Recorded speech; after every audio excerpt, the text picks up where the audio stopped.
So, first time dental pain వస్తది. పెయిన్‌తో పాటు భయమొస్తది. ఏంటబ్బా! ఇంత నొప్పొస్తుంది, నైట్ నిద్ర లేదు అని అప్పుడు ఫోన్ తీస్తాము. మనకి కాంటాక్ట్స్ లిస్ట్‌లో ఎవరో తెలిసిన డెంటిస్ట్, కజిన్స్ వాళ్ళలో వీళ్ళలో ఉంటారు. ఒక యాంటీబయాటిక్, అనాల్జెసిక్ తీసుకుంటారు. పెయిన్ సబ్సైడ్ అవుతది. ఒక 6 మంత్స్ వరకు ప్రాబ్లమ్ రాదు.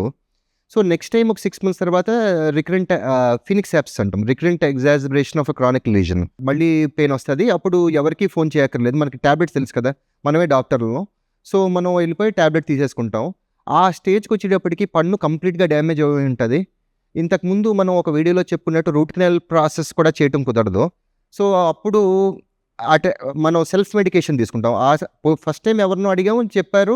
సెకండ్ టైమ్ మనమే డెంటిస్ట్ అయిపోతాం, తీసుకున్నాం. అప్పుడు ఆ టాబ్లెట్ ఏసుకుంటే తగ్గట్లేదు. వాపు పెరుగుతుంది. అది ఒక్కొక్కసారి వాపు నెక్ వరకు రీచ్ అవుతది. అప్పుడు డెంటిస్ట్ దగ్గరికెళ్తే హోప్‌లెస్ సిట్యుయేషన్. ఆ పన్నుని తీసేయవలసొస్తది. ఈ పన్నుని తీసేసాక మరి నవలటం ఎట్లా? So, there we have to look at what are the tooth replacement options. Root canal అన్న ప్రాసెస్ చేపించుకొని పన్నుని సేవ్ చేసుకుంటం వల్ల though it is a little expensive, it is still affordable. పన్ను లేనప్పుడు మనం ఇంప్లాంట్స్ చేపించుకుంటాం గానీ, బ్రిడ్జిలు చేపించుకుంటాం గానీ, రిమూవబుల్ పార్షియల్ డెంచర్స్ చేపించుకుంటాం గానీ అనేది 3 ట్రీట్మెంట్ ఆప్షన్స్ ఉంటాయి. అది more time taking, more tedious and neglect వల్ల వచ్చే ట్రీట్మెంట్ మోడాలిటీస్ అయ్యి, which we will explain in the further videos. Thank you.